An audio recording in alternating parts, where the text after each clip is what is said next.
All right, hello and welcome to Douglasville Impact, our community podcast. I'm Jason Post. Thank you, everybody, for joining us once again. We've got another great show coming up. We've got a great week of fun activities coming up, and there's a lot of stuff happening in and around the city. So let's go ahead and jump in and introduce everybody who's joining us on the show today. Mr. Chris Dixon, Hello, everybody. welcome. David Garcia is joining us once again. Hey, hey. And coming back, you've been on the podcast before, right, Samantha? Samantha Rosado joining us today. Good afternoon or good morning, depending on when you're watching this. Yeah. Thanks for having me. So you've been on the podcast in the past, right? I don't know if I made it on the podcast. I've definitely made it in the studio In the before. studio version. Yeah, absolutely. So this is the same deal. We just do it kind of virtually, but so the same kind of stuff. So we got some fun and exciting stuff to talk about with Samantha coming up, things happening in the community. But first, I think we're going to start with some news. Does that sound right? Chris, are you handling news today? Sure. What's going on in the city? Well, hey, let's put in a plug. Anytime you need news, go to douglasvillega.gov, click the news tab, and everything you need is there.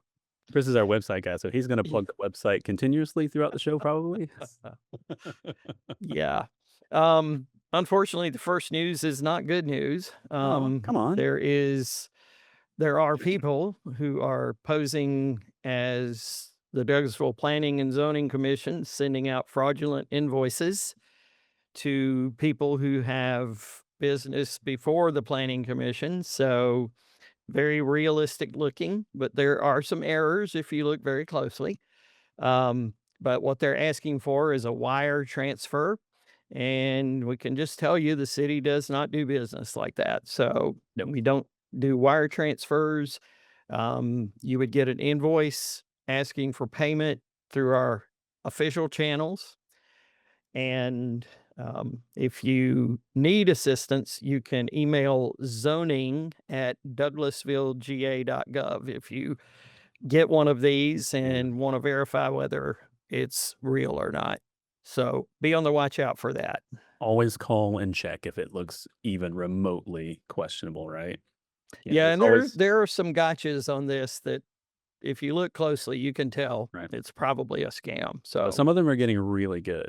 I mean, Mhm. AI unfortunately is helping the bad actors out there to make these things seem pretty believable and pretty convincing. So yeah, if you ever get anything that's just not the regular way you get it from the city, always reach out. You pick up a phone, a human is going to answer the phone at the Yep. city and answer your questions and tell you, yeah, that's not from us. So when in Yep. doubt, always check in. Yeah. Okay. All right. Well, with that out of the way, we're going to talk about the One Douglas Summit, which was that was held on June the 11th, I think. Mhm. Dr. Trent North and the Douglas County School System put that little event together to um, enhance the collaboration between the county and the city of Villa Rica and also the Douglas County government. So it was attended by Dr. North, of course, and our mayor, Rochelle Robinson, was there.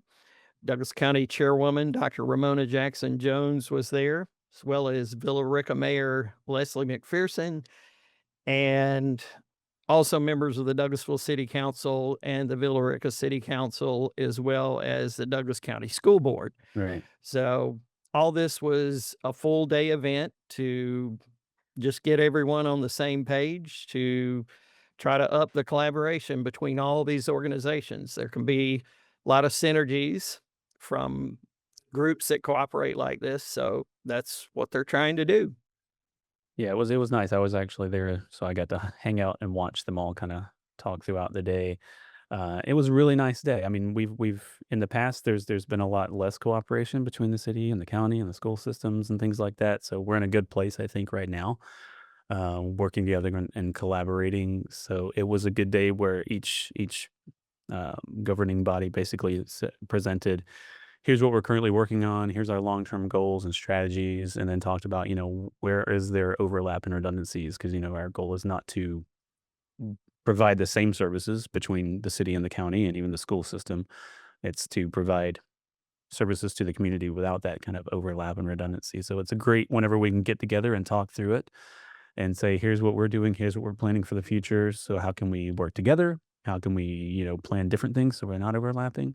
I know they invited City of Austell as well because they're also technically a little bit in Douglas County. They couldn't make it to this one, but I think the plan is to have this size summit on an annual basis, and maybe even some quarterly meetings with some of the key group people on a regular basis, just to make sure we're continuing to communicate between the city, all the multiple cities and the county and the school system, all working together because we're all working to serve the same community. So we want to make sure that we're on the same page with things and making the best use of, tax dollars and resources and all that stuff. So it was a good day. I think everybody walked away feeling pretty good about where we were, and the work that was being done, that we weren't, being wasteful and stuff. So it's a good step forward, I think. And this one was organized. Dr. North, the school system, basically spearheaded this one. So it was great that they stepped forward, and so we'll talk and see, who's going to host the next one and stuff. So it was a good day, though. It's a good day Okay. for the community, for sure. Yeah. All right. And then if you've been downtown on Church Street in Douglasville, you might have noticed that there's some fencing that has gone up Mhm. around pretty much the entire block between O'Neill Plaza and the end of the street down there, um, for construction of the new Douglasville City Hall. So it has begun. The old buildings will be demolished first, and then they will begin construction on the new city hall. So the good news is that none of the downtown businesses will be affected, and the alleyway between city hall and the downtown restaurants will continue to stay open. So only closures might be for a few hours here and there while the construction's going on. Mhm. So nothing has really changed, just, the skyline will look a little different. Yeah. Yeah. So construction fencing's up. I think demolition is probably scheduled to happen within the next couple of weeks. So we'll start seeing buildings coming down and stuff. So that's a project that's going to be really moving forward pretty quickly. So, and it's right in Samantha's backyard, right? Your offices are you have multiple spaces that you kind of live, but yeah, that sits right between all of your offices, right? It does, and, all of the downtown businesses received letters last week, saying that they're gonna start demoing this week. So we have extra letters in the welcome center just talking about path and means of traffic and things like that. So if you have questions about that or wanna receive one of those letters, we've got them in the welcome center. Nice. Awesome. All right. And that's all the news that's fit to talk about. So, Oh, nice. Well, that's good stuff. So, all right, well, let's move on to some fun stuff then, right? David, you got some fun events and activities coming up over the next few weeks? Sure do. So, of course, we have the Church Street Farmers Market. That's every Tuesday from 3 to 6:30 at the Douglasville Town Green. It's a farmers market. You can come out, enjoy local vendors, fresh food, handmade items, a bunch of other stuff. That's every Tuesday. Weather And then permitting, once right? We've had some rain, but I think we're clear this week, so we should be a good week for it this week. And yeah, it's a fun event. But yeah, we've had some rainy days, but they're yeah, still it's out been there. They're still trying. Yeah. a few rainy days, but weather permitting, they will always be out there. And then that's Tuesdays. Wednesdays, we have Wednesday Wind Down we have the last two concerts this coming Wednesday, and then our last concert is July 1st. Yep, and that is from 6, and then what time would you say the acts end? Around DJ 9, starts at 9:30? 6. Live music starts at 7. So you 7. got your opening act at 7. Your main act hits about 8, and then they wrap up between 9 and 9:30, Yeah, somewhere in there. and that's at the Greystone Amphitheater, so same as the Town Green where we host the farmers market. It's a great concert, great vibes for the summer. And then our biggest event coming up is the 4th of July parade. Mhm. That's on July 4th. And of course, you could sign up your floats at douglasvillega.gov/parade. there you You go. know, we have local organizations, performances, and lots of community spirit over there at the parade. And then last but not least, we have the Goals on the Green. and I'm sure Sam could go further into that. But that is our watch parties for the World Cup. So, Sam, if you wouldn't Nice. mind elaborating further on that. Yeah, sure Mhm. thing. So, we've already successfully had 3 watch parties. We had, 3 last week, so June 15th, June 18th, and June 21st. And then we do have 3 more upcoming, July 1st, July 7th, and July 15th. On the July 7th one, that typically is a farmer's market date, but that one has been canceled because of the 4th of July holiday. So, do not come out to the 7th hoping for a game and a farmer's market. You're gonna just have um, but so far, they've been really great events. We've had different activations at each of them. We've been having local vendors come out and set up. Most recently, yesterday on the 21st, we had Fly High Burgers and Silly Little Lemons. And so we are looking for food truck vendors for July 1st, 7th, and 15th. Um, the July 1st and July 7th are at noon, but the July 15th ends at or starts at 3 p.m. and they've lasted roughly 2 hours. So people have been showing up about 30 minutes before to start their pregame, and then they stay throughout the duration of the event. One of the really cool factors we've had is King of Pops is an Atlanta-based business, and so we have secured most of their flavors for their Atlanta matches. So we've had South Africa, we've had Saudi Arabia, we've had USA, we've had Spain, we've had Cabo Verde. So lots of different tasty treats that we've been giving out from our mobile visitor center. Yeah, I thought that was really cool. The unique flavors specific to each team was awesome. The Cabo Verde was like coconut caramel. I think that was really good. I It really was. liked the South African one. I think that was passion fruit and orange. Yep, it Is was that right? passion fruit and mandarin orange. Yeah. Yesterday, Jason, you missed. We had a sweet sesame paste. Ooh, So I've got some of those that left sounds for the interesting. next one you work. Nice. That sounds really cool. Yeah, so these are I mean, we're not putting on okay, so my son has been to at least a couple of the Centennial Park watch parties at this point. He's huge soccer fan. He's been really into it. And he's going downtown and they're closing their capacity gates at like 15,000 and they're closing them down for capacity. And it is a huge massive crowd of people having an absolutely amazing time at these watch parties. That's not really what we've got going on, right? I mean, ours are watch parties. We got the game. It's on the big screen with the audio, and we've got food and vendors and things like that. But I think our goal is not necessarily to put on something like Centennial Park where we got 15,000 people. Um, our goal is to put on something, for the Douglasville and the surrounding community. If you want to come out, have a good time, just kind of hang out on the lawn and watch the game with a group of fans in a more relaxed, laid back, kind of chill atmosphere. That's about what we've centered on for our goals on the greens. So it's been a decent little crowd that's come out and they're enjoying the game and stuff, but it's not like crazy overcrowded, struggling to park, things like it's downtown Douglasville. So there's free parking. It's all free parking throughout the downtown. You're not having to pay to park, having to struggle to get through the crowds and fight the crowds and things like that.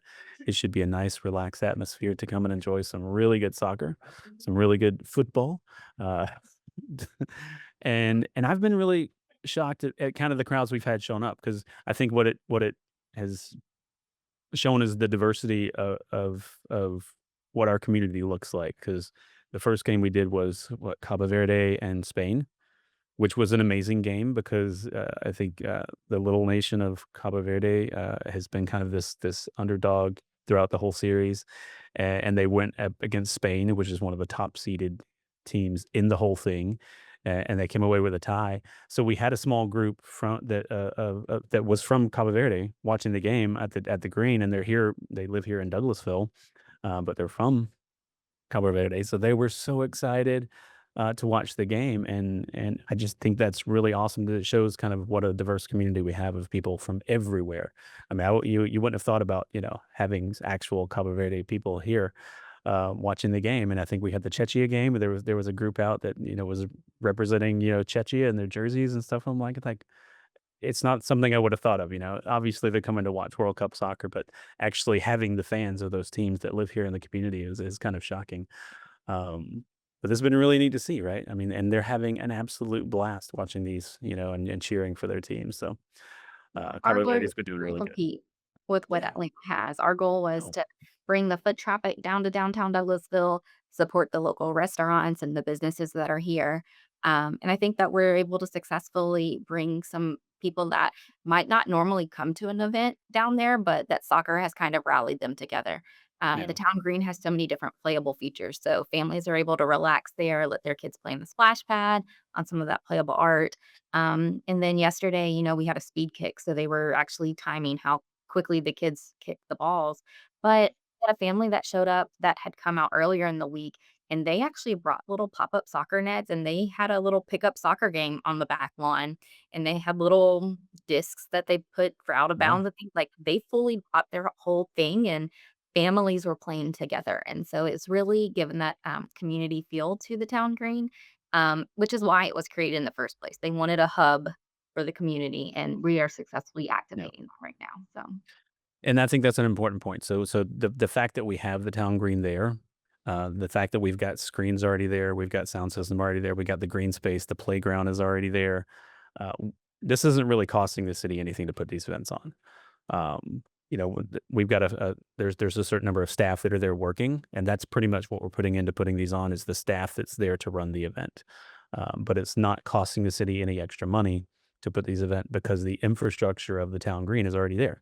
So our parks department is coming out and setting up some of these skills tests, and your department is there, kind of welcoming people and handing out popsicles and doing your thing. And other than that, the facility is there and available, so we didn't have to put a lot of money into renting, you know, AV equipment and things like that. So that's really awesome that it's something that we're able to do for the community without really any extra expense. So that's been a lot of fun. So. And we got more of those coming up. So yeah, if you want to find out the specific dates, you can always go to Chris's website, douglasvillega.gov, or and find all of those dates. And the ones we've got coming up. So those are so far we've had the kind of the scheduled, but we're about to advance into the knockout rounds and things like that. So we don't have all of the team names for those quite yet, right? So we've got some coming up that they're going to fill in. So we don't know who we might get. we know no names for July. We are Yeah. flying by the seat of our pants. So, we intentionally targeted the Atlanta games, correct? So if the game is happening in Atlanta, those are the ones that we tried to target. So we do have, I think there's a semifinal game coming up in one of those. That one is the July 15th one, and that's at 3 o'clock. Yeah, so that'll be a good one. Whoever ends up in that one, that'll be a really good one. So who knows? We don't know who we'll get. Could be USA. Could who knows? Cabo Verde's, they're they're scrapping. They may still be in it. So they pulled out another tie yesterday. So they still may, win this group. Who knows? Whereas Spain, I think it was like 4-0 yesterday. Yeah, so Spain won their game yesterday. So right now they're at the top of the group, but they Cabo Verde pulled out a tie against Uruguay, so they're right there, tied for second place basically with Uruguay. Now Uruguay has to go on and play Spain. So depending on how Cabo Verde does against Saudi Arabia, they still may advance through the knockout round. So it's And that it's whole fun to tie watch. thing with soccer is interesting to me. How does that affect the standings and all that? Yeah, we could do a whole show on how soccer does in football with the points. So yeah, if you win a game, you get 3 points. If you tie a game, you get 1 point. If you lose a game, you get no points. So um, they both, yeah, it works out. And I think the ties probably end with this group stage. Once you hit to the knockouts, I think they'll end up doing extra time and penalty kicks and things like that. You'll pretty much come out of each game with a winner.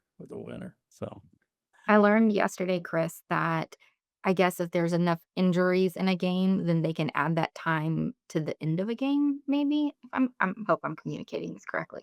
That's what I think I learned yesterday. yeah, so that's about right. So yeah, so we're doing kind of football soccer 101 here too. So unlike like baseball and football and basketball, the clock in soccer doesn't stop. So it starts at 0. It's going to count up for 45 minutes for your half. It doesn't stop. There's no timeouts or anything like that. Based on injuries or fouls or stoppage time that they have throughout that half, they'll tack on 3, 5, 8 minutes at the end just to make up for those. So the refs are basically constantly tracking that stoppage time throughout the half, and then they add that in at the end. So you're going to have a 45 to 50-minute half each time. Your game is going to be 90 minutes plus, 10 minutes or so of stoppage time. So yeah, a soccer game is going to run roughly, 90 to 100 minutes in total. So it's not like baseball where it could be hours. It's not like football where the last 5 minutes could be 45 minutes. It's different than probably what a lot of people are used to. But it's a lot of fun, and we've been having a lot of fun watching them. So that is goals on the green, and that's just one thing that you guys do. So let's dive in and talk a little bit about you, Samantha, and what all you do. So tell us first off, just tell us your title and your department and what you work with. So I am the Assistant Conference Center and Tourism Director, and we have three venues underneath our purview. So we operate the newly refreshed Conference Center. We just reopened in February of 2026. If you have not come out yet, it looks completely different. So the Mhm. bones of the building are still the same. The exterior looks the same, but when you go inside, I mean, everything is changed. We used renovations in all of the meeting rooms, the boardroom, auditorium, the ballroom, the restrooms. So every nook and cranny of that building Yeah, looks different. beautiful. Uh, we also have the Douglasville Welcome Center that I've already kind of touched on a little bit. So Douglasville Welcome Center, we are in downtown Douglasville. We are located directly beside Fabiano's. And so inside of that building, we house tourism and Main Street. And so in there we have several different employees, and we kind of do a lot of bringing people to downtown, marketing and promotions for the community and for the area. So the goal for that is to get the foot traffic into Douglasville. Jason mentioned that the mobile visitor center, we are passing out popsicles. And so we do that off of hotel motel tax. And so the city's tourism fund is the Douglasville Convention and Visitors Bureau. We operate as a 501(c)(6). We do collect all of the hotel motel tax. So we collect an 8% hotel motel tax. So basically, if you're going to check into a Holiday Inn, on your statement, you're typically charged like $99 for your average daily rate. And then there are state and local taxes there. And so those hotels then once a month pay those back to your local municipality.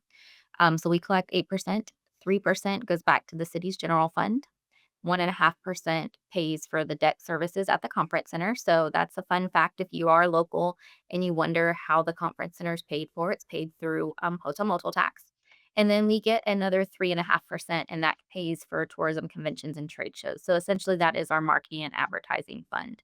Mhm. That's how we're able to supply King of Pops to the community, welcome them to our visitor center, pass out our visitors guide, our events guides, the impact newsletters, and really try to keep people here. So not only are we hoping that they come and tell people about it and live here, we also want them to continue to come back because they see how much we have to do here. And then we also operate the town green. So it's also Douglasville Town Green or Greystone Amphitheater. It depends on what its purpose is. So 6 times throughout the year, we are known as the Greystone Amphitheater. And then the other 299 or 298-ish days, we are operated as the Douglasville Town Green. So for the most um, part, we are a park and we operate that for majority of the year. But yeah. Nice. That's a lot. And through that, you guys have a lot going on. So, yes, the big point that you touched on, which is an important one that we talk about a lot, because we hear people on social media or just in conversations say, why are my tax dollars paying for this conference center? So that's a good thing to point out is usually that is being covered by people who are out of town traveling, coming into our community. The hotel motel tax dollars are helping to cover the cost of those kind of things. So it's not our local residents' tax dollars that are going toward those things. It's our visitors and the tourism that comes through. And tourism is a huge thing, right? I know I'm constantly, watching Samantha present at different things where she's throwing out these numbers about tourism and the billions of dollars that tourism brings into Georgia. I don't know the numbers like you do, but it's a massive number. It's always a shocking number that the number that tourism brings through, and and a lot of people think, well, that's just the tourist type towns and stuff, right? The vacation destinations, but it's not. Even the number for Douglasville is a pretty impressive number that comes in through tourism. So um, that funds a lot of stuff that doesn't get funded by our residents and their tax dollars, which is great, right? A lot of people look at Douglasville and they're like, when people live places, I'm sure everybody on this call lives somewhere differently. It's hard for us to see as a resident all the amazing things that our community has. And so right now, we are in full reunion season. And so what that means is that one of the services we offer are reunion bags at the Welcome Center. We easily in a summer, just between June and July, can do 1,000 welcome bags. And that's for people that are having a reunion here. I was talking to the parks director, Shahara Thrasher, about a week ago. She says they have a reunion every single weekend right now in the summertime. The conference center has a reunion. We've got our first reunion at the amphitheater next month. And so anytime and this is a great plug for our resources too. I'm going to take something from Chris's book and do some shameless plugs over here. So anytime you have a reunion or a meeting or something in Douglasville, you're using a city venue that could be a conference center, it could be our park, it could be the town green, or if you're staying in one of the hotels that give us back the hotel motel tax, the Wetland Center will do free welcome bags. And so they're really nice bags. They're probably about a 10 by 13 bag. Some of them include letters from the mayor inside of them for the reunions. Um, sorry. And then we also include stuffers. So that could be chapstick, it could be chip clips, it could be, um, we've got hand sanitizer, we have koozies. So we have all kinds of different things that depend on what we specifically are gearing towards. So meeting planners might get pens. We have really nice fans that if you've been at the amphitheater, we've got these really nice wooden stick fans. On the back of them, they have a QR code that have all event calendars. So reunions love those types of things. So we stuff them based on who our target audience is. And that's something that we do absolutely free at cost. We've had some people request for up to 150 of them. And so it really just depends on who the gathering is, but we're definitely happy to accommodate. Yeah, and I don't think people realize that, yeah, our parks are amazing. Between the conference center, which again just got renovated as a beautiful refresh over there, all of our parks. I mean, Jesse Davis Park. They've got all the beautiful new pavilions and stuff. Hunter Park has the community center. There are lots of spaces that are great for family reunions and parties and things like that. So we do get a lot of people who are coming out of town to organize. I know we have family reunion workshops Yeah. where we basically help people to plan their family reunions. Hey, here's what all the information you need to know. So yeah, a lot of those come through, and then just a lot of things that you don't think about is in our community. I mean, Six Flags Nice. isn't in Douglasville, but it is right outside. So a lot of people who will come into town stay in our hotels and stuff and drive. Sweetwater Creek State Park is one of the most visited state parks in the state of Georgia. So that a lot of people will travel into our community just to go to the park and eat at our restaurants and things like that. So there's a lot of things that are in the community that people don't really think about. And That don't forget draw. about sports tourism too. Ooh, That's yeah, a that's big one. right. Yeah, between Hunter Park and all the baseball tournaments and things that they have over there, and Jesse Davis Park now they've got basketball tournaments and volleyball tournaments and all kinds of things coming through. Yeah, sports tourism is a whole nother level of drawing people to the community to help to benefit those things. The newest thing though that you talked about is the Greystone Amphitheater and the Douglasville Town Green, which has been a lot of extra stuff for you all, right? So let's talk about a little bit about our concerts, our big concerts that you guys host. So we just wrapped up our spring season. We've got a fall season coming up. What do we need to tell people so that they're aware? What are the biggest questions and concerns you get from the community about those? Jason, would you believe it's coming up faster than you know it? Marsha Oh, I know. Ambrosius tickets go live on Friday, like This this Friday? Friday. Ah, oh, wow. So, they go out this Friday. So, as Jason mentioned, we did just wrapped up a very successful spring concert. So 2026 has been a different year for us. We opened in September of 2023, and then 2025 provided a lot of rain in Georgia on concert days. So we had 3 concerts that got rained out in 2025 that we had to reschedule to 2026. So 2 of them are behind us. We had El DeBarge and Gregory Porter that rained out. Jody Messina is one that rained out. She'll come back in October. So for those 3 specifically, if you were a 2025 ticket holder, those tickets carried over to 2026. So we did not issue any additional ones. The only ones that we issued were if you were on the wait list and someone canceled their ticket and they said, "Ooh, I can't make that 2026 date. Let me cancel it." And then we issue it first come, first serve. Our wait list is a numeric order. So there's nothing behind the scenes we do. Literally, they have 24 hours to claim their ticket once it's released to them. Um, we do have, let's see, August is going to be September in the park. So I know that's a little confusing if you're only listening to the audio version, but in August, we are having September in the park and they're Earth, Wind, and Fire tribute band And Chicago. in Chicago. I'm sorry. That's important for the September in the park, right? Yes. Um, And then according to greystoneamp.com, which you can also visit, Thank you, Chris. September in the Park tickets go live on the 26th. Marsha They're gone. Ambrosius is There we go. July 10th. Okay. okay. Thank you, Chris. I knew Mhm. someone came out live this Friday. So it's September in the That park. makes sense. So let's see. Then September, we have Marsha Ambrosia. And then October is Jody Messina. And so that is going to be our fall lineup. Um, we're already starting to source our artists for 2027. And so stay tuned to Chris's websites. All 3 of them will announce. And he also puts on some really good newsletters. I think the cities goes out weekly, the amphitheaters goes out seasonally, so it goes out once a quarter. So we typically will announce it there as well. But yes, Jason, the amphitheater has added a whole new scope of services for our department. But the amphitheater actually allows multiple departments to interact. And Mm.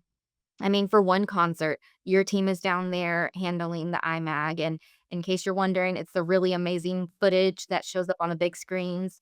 IT is making sure all of the AV is working, not necessarily AV, but The background technology, the there stuff you we go. don't think about. Yeah, but it's important. Parks and Rec maintains the facility on a daily basis. So they're the ones making sure that the grass stays beautiful, that the splash pad stays working, that the wear and tear of the Mhm. playground doesn't go crazy. Um, just recently they're like, man, some of these trees are dead. We need to replace them. So they are actively out there making sure that you all have very nice facilities. Public services is maintaining the trash. They do the road closures for those things. PD is making sure our public safety plans are great. So I will say for this one building, we have a good majority of the city's departments working together and collaborating to make sure that Oh, yeah. we put on successful and safe events. Absolutely. Yeah, it's definitely, particularly for your big concerts, because even beyond the ones you mentioned, just the staffing required to run the gates and take tickets and things like that. So you've got volunteers from all of the other departments. Yep. So everyone else. So that's kind of an everybody's involved with putting those bigger concerts on. So I know you mentioned tickets coming out. So for those who are not familiar, all of our concerts are free. For these big 3 in the spring, 3 in the fall, these big amp concerts, they do require tickets. They're through Eventbrite. All of the links are on Chris's websites. It'll take you to Eventbrite to actually get your ticket. It is a free ticket, but you do have to have a ticket to get in. That's just for crowd control and capacity and things like that. So free tickets. What we hear the most is people struggling to get tickets because they do often sell out really fast. So people will reach out to saying, "Hey, they were gone in 30 seconds or 10 minutes and stuff." So I know what we normally tell people when they reach out is they'll drop at 10 a.m. correct on the day that they release.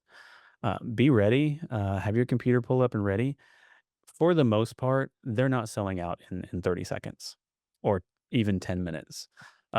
We are sending a whole lot of people to Eventbrite at the same time.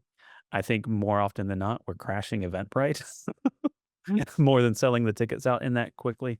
I know we've done some experimenting and tried to get tickets and things like that. Or if my family wants to come, they're in the back end, they're logging in trying to get tickets. They've never not been able to get a ticket if they wanted it. It just takes trying because again, it's the Eventbrite servers are struggling a little bit with the mass of people who are hitting it at the same time. But if you keep refreshing and keep trying, it might take 30 to 45 minutes or something occasionally.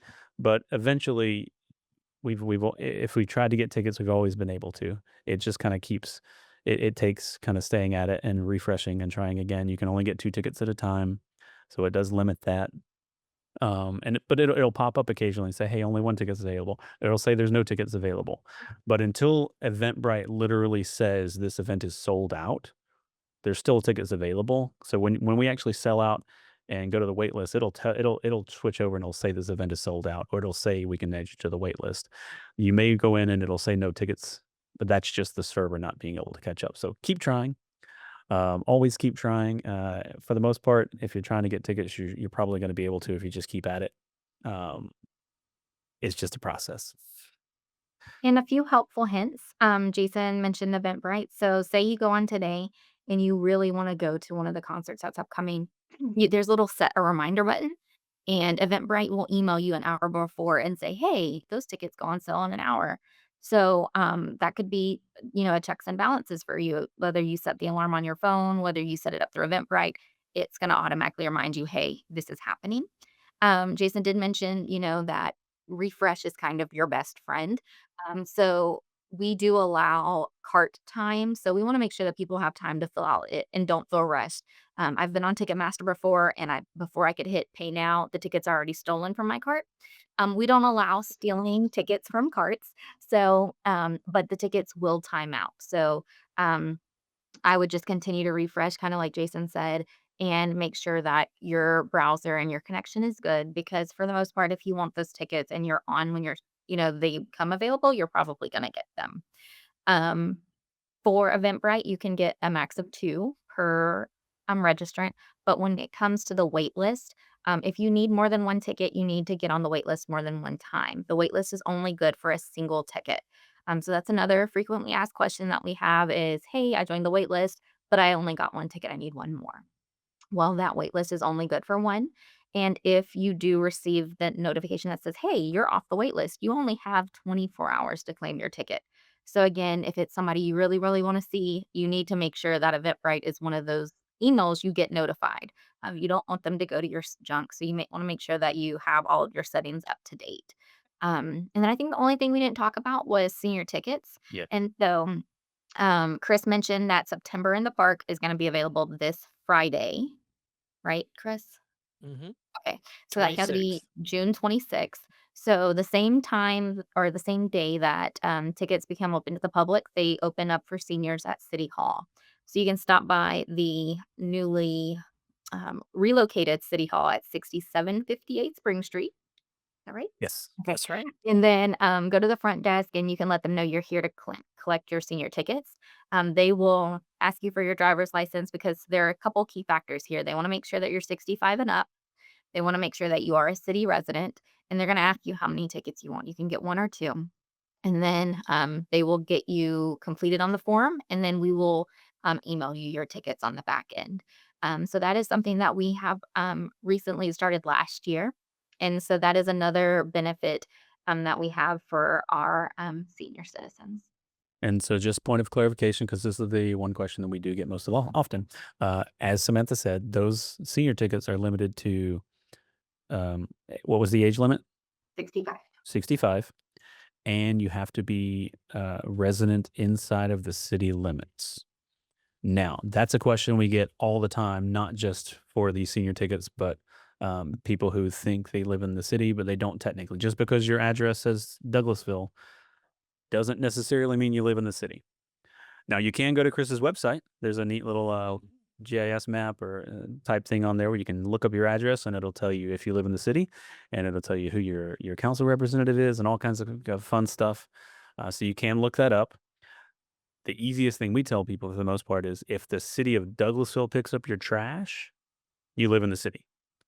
If you have anybody else that picks up your trash, like, Waste Management or GFL or Boomerang or anybody, if anybody other than the city of Douglasville picks up your trash, you don't live in the city. Now, if you got a question, if you're living in apartments or townhomes or something like that, and you're just not sure, then yeah, you can go to Chris's website and then just do the address lookup, and it'll tell you whether you're in the city limits. But And Jason, if you get the city's trash and the senior discount, then you automatically qualify for the senior tickets because our requirements are the same as public services. perfect. See, we made it even easier. Mhm. Nice. So yeah, those are the big ones. You got 3 in the spring, 3 in the fall. They're amazing concerts. And then we got, the Wednesday wind downs are going right now. Those are huge concerts as well. All kinds of fun stuff going on all the time down at the town green. Even if there's not an event or activity, I mean, if you're just there in the afternoon, I love it just going by and seeing all the kids on the playground. Right now it's hot. The splash pad is on. Come out and enjoy. Those kids are having a good time. So But on it's Wednesday wind downs, we do shut it off at 4. So you will not have it yeah, for Wednesday wind downs. But for the most part, as long as the park is open Monday through Sunday, it's open from 8 a.m. to 9 p.m. yeah, and they're out there having a good time for sure. Awesome. Well, is there anything else, Samantha, that you want people to know, or any questions that you get a lot about what all you do before we wrap up? Um, I think one of the biggest things for the Welcome Center that I've experienced being back over there for a while is we didn't even know you were here. And so when you pass us on Veterans Memorial, stop on in, come say hi. We've got a lot of things. We've got local honey, which is really great for allergy season. They just have a new flavor. It's a peach flavor. We have lots of Douglasville swag. So we are a realtor's best friend. They always come in Mhm. and get housewarming gifts. We've got coffee mugs. We've got Owalas now. We've got postcards. Um, and postcards really are still a thing. That's great. We see a lot of homeschooling families that I guess they try to see if they can send postcards through different states and make it an activity. So come by and see what kind of resources we have there. We still have a lot of magazines, and again, homeschool groups and schools need those types of things. We have maps. Some people are like, I don't need a map.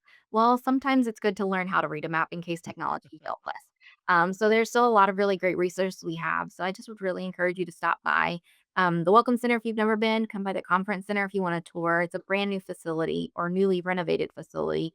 So our department, we just have some really great things happening, and it's just always great to talk about Yeah. them. So I appreciate the opportunity. Yeah, so then if you've never been to the Welcome Center, it's right there on Veterans Memorial Highway, right off of O'Neill Plaza. It is the corner building that has the really awesome mural art on the windows, right? You guys do that almost seasonally. It's updated. A local artist comes in and does these awesome murals. I think you got some watch party goals on the green stuff up there right now. So yeah, it's easy to find it. Just look for the beautiful art on the windows. Yeah.